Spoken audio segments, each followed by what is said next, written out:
Magic exists. Who can doubt it, when there are rainbows and wildflowers, the music of the wind and the silence of the stars? Anyone who has loved has been touched by magic. It is such a simple and such an extraordinary part of the lives we live. Nora Roberts. Love spells, a look at the voodoo of love. Chapter 1, Introduction.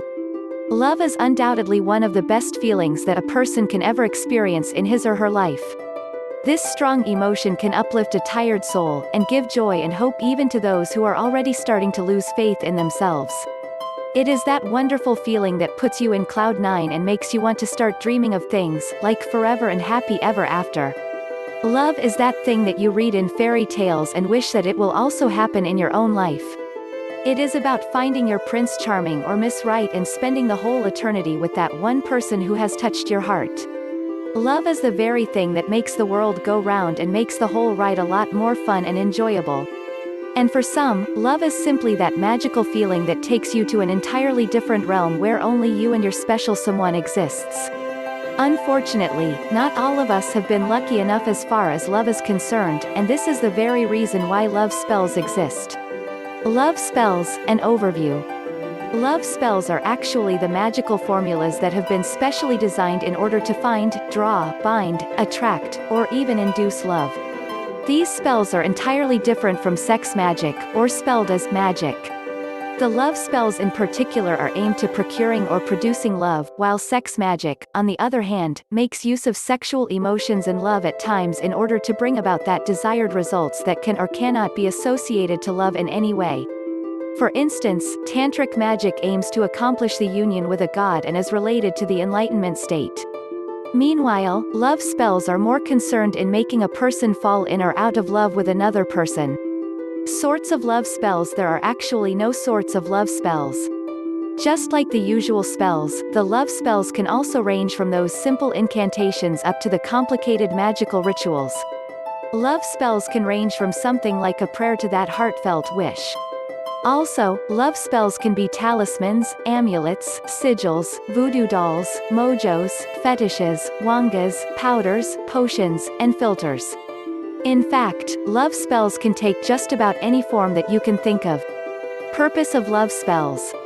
You can use love spells for different purposes, such as finding and attracting love, binding lovers, enhancing and stimulating love, maximizing sex appeal, beautifying the caster in order to attract love, divining the whereabouts or presence of love. Whether you want to find your true love or you want to make sure that your present love will last for a whole lifetime, love spells are the best things that can help you achieve just that. Chapter 2, The History of Love Spells. Love spells and their origin cannot be easily traced to a particular place or culture because it has been in existence throughout the numerous centuries in all corners of the world. This is the very reason why pinpointing the history of love spells has been quite a difficult task to accomplish. The history. But if you will take a closer look, you will discover that almost all cultures can find their own unique traces of spell casting in their past. So far, love spells take on two forms. The first one was based on the curses that attempt to control the will of the target in order to fulfill the caster's desire or the person who is asking for the caster's assistance. On the other hand, the second form is much closer to those that are extensively practiced today that make use of rituals and spells for drawing one person's love to another. The Greeks gave prayers and offerings to goddess Aphrodite, hoping that they will gain her favor about their love affairs. Just like the rest of the cultures, there were those who have called out to those in the realms of magic in their desire to get the love that they want. If the Greeks had Aphrodite, the Egyptians had their magic practitioners and priests who channeled the gods' will and provided with the people with the help they need as far as love is concerned. Just like majority of the cultures, offerings and prayers were also given to the gods so that they will give their favors to the requests of the person who asked for assistance. Meanwhile, the Druids carried out magic with the use of special rituals that use various kinds of herbs as well as other materials that come from the earth. They believed that these natural materials are sacred, each of which has its own special power. Most of these materials have been utilized in secret for bringing lovers together, while some were preserved to be used for the special ceremonies during marriage. Without a doubt, love spells boast of a rich history that has transcended boundaries, with every culture and place having its own set of stories and beliefs as far as love spells are concerned. There is also no denying that love holds such an incredible and strong power over the people, and the love spells happen to be the most usual spells asked and performed in order to get the love that they have been dreaming of. Whatever history these love spells might have, nothing will change the fact that love is the very reason why you often hear stories, poems, songs, memoirs as well as confessions. After all, love is the very feeling that keeps the humanity humane. Chapter 3: Understanding Hellenistic Spells. Different spells of compulsion and erotic attraction have been traced back to as far as the Hellenistic Greece and their syncretic magic tradition that made use of Hebraic and Egyptian elements. These have all been documented in different texts including the Greek magical papyri. These have also been archaeologically traced on the amulets as well as other artifacts that dated back to the 2nd century BC or at times earlier up to the later part of the 3rd century AD. The magical practices have then continued influencing the Gauls' private ritual among those in Roman Britain, the Germanic and the Celtic people. The erotic magic then reflected the gender roles in the ancient Greece, dismissing the modern misconceptions regarding sexuality and gender roles. Hellenistic spells. A classics professor in University of Chicago, Christopher Faraone, who specializes in practices and texts that pertain to magic, has classified the eros magic as the one practiced by the males, and philia magic in the case of the females. These two kinds of spells can be directly associated to the women and men's gender roles in the ancient Greece. The philia spells have been used by the women since they depend on their husbands. Back then, women have no power, which is why they used all means available for ensuring that their husbands will stay around, especially with the men having more freedom of leaving behind their wives every time they want to. A lot of women have used the philia spells for maintaining their beauty and keeping the much-needed peace of mind. Women used philia magic for keeping their male companion faithful and at bay. The fundamental beliefs regarding sexual attitudes among the Greeks have been dismissed by the discoveries in philia love potions, rituals and spells. These spells have not been utilized for the sake of attaining sexual pleasure, but instead, they served as kind of medicine or therapy. Commonly, the philia spells have been used by the women in their attempts of preserving their youth and beauty, something that will induce faithfulness in their partner. A lot of ancient Greek women used the love spells as a kind of therapy. Whether the spells worked or not, these helped in making the ladies feel much more comfortable with the situation that they are in, giving them the feeling of being in control of the things that are happening around them. On the other hand, the eros spells have been primarily used by the males and even prostitutes, serving entirely different functions in the ancient Greece. The eros spells have been used for instilling passion and lust in women, which will make them fulfill the sexual needs of that man who has invoked the spell. With no freedom, the women then only hope that their situation will be better, which explains why they have been into producing spells. Conversely, men had all the freedom of doing the things they want to do. The prostitutes, on another note, led lives that were actually almost the same to the men than that of the women. These prostitutes were free as far as finances are concerned, and they can choose where they want to live, without being expected to serve only a single man and home. Only the prostitutes were the women who have been known for using the eros magic for fulfilling their sexual desires. Chapter 4: Love Spells in the Renaissance. In the later part of the medieval period, around 14th–17th century, marriage has been established as the central institution for the lives of the people. It is during this time when the use of the love spells has taken a different turn. While sexual intercourse was the immediate desire, this has then been commonly practiced in the attempt of creating a permanent union, which is none other than marriage. In the Renaissance, with magic being expensive, not to mention that the caster can also experience from severe damage, it was no longer taken that lightly during this period. Simply put, in the period of Renaissance, spells have not been casted on just about anyone but only on the unions which already held a more special importance. Gentlemen and ladies of favor and status were the ones who are usually the targets of these love spells. The restrictions on their social or economic classes are the common hindrance to a marriage, but with the help of love spells, these barriers can be easily broken down, which will lead to an advancement in their social status. Even though the spells were meant to stay in secret, this has been rarely done successfully. But once the victim noticed that he or she is under a spell, being magic believers themselves, they will then take on a different behavior that will then add to the effectiveness of the spell.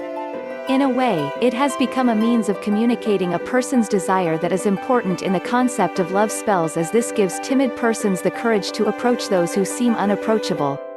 With the Renaissance being widely dominated by the Catholicism and Christianity in Europe, Christian elements have also seeped their way to these magic rituals. It has become common for written spell scrolls and clay dolls to be hidden in the church's altar or with the holy candles being lit during the rituals. Sometimes, the Catholic Mass host will be taken and used during the rituals for the desired results to be achieved. In the simplest sense, love spells during the Renaissance period as a rich combination of paganism and Christianity. Chapter 5, Casting a Love Spell. Love is our true destiny. We do not find the meaning of life by ourselves alone, we find it with another. Thomas Merton. Today, not only the young girls who are interested on casting a love spell on the boy of their dreams, because almost everyone, from men to the divorced ladies, also wants to try it for themselves. While a lot of psychics and casters persuade people that there is no way for you to cast a love spell all on your own, this is not entirely true. In fact, there are only a few basic rules that you need to keep in mind if you have plans of casting a love spell in the hopes of changing the course of your love life. Casting. Believe in what you are going to do. Before you perform the ritual, pray to Saint Nicholas, the miracle worker. Never try casting a love spell only because you are curious. This should be done only when you truly need it. When you cast a love spell, you should focus on the results and purpose. Remove your shoes, cross, and avoid makeup when you cast a love spell. Make sure that no one is going to bother you when you cast the love spell. Cast it exactly just how it must be cast. Take extra care and be accurate when you mix components, say the spell, etc. Never cast a love spell when you have your menstrual cycle. When you call up spirits, ensure that all the windows and doors in the room are tightly closed. The perfect time to cast a love spell is during sunset. Never tell anyone regarding the casting of love spell. Create a protection for breaking the spell, like tongue in teeth, lock in the sea, or key in the ground. Among the primary secrets to have a successful casting of love spell is visualizing the ritual words images. It is important for you to understand every phrase in the spell, all of them having a meaning for you. Visualize the things that you will say. It is also important that you stay as relaxed as possible when you cast a love spell. Never put a rein on your feelings. It will even be better if you are more emotional. Never restrain your passion and love, as this will help the spell to make your wish come true much faster. There is also a belief that love spells tend to be most effective when they will be cast during new moon and waxing. It is not advisable to cast your spell during waning of the moon, as your wish will be confronted by the nature's energy, preventing it from coming true. For the spell to be stronger, visualize thin strings of energy that comes out of your belly button that enter the belly button of your love spell's object, then will then root themselves into your beloved's soul. This can help in establishing a connection much easier, ensuring the faster effect of the ritual. Once you have completed the love spell, ask the universe not to cause any harm on your beloved. Chapter 6, Love Spell Examples. Do love spells really work? Are there even love spells that work? Well, the answer is a big yes, although not all the love spells that you will find can be as perfectly successful all the time.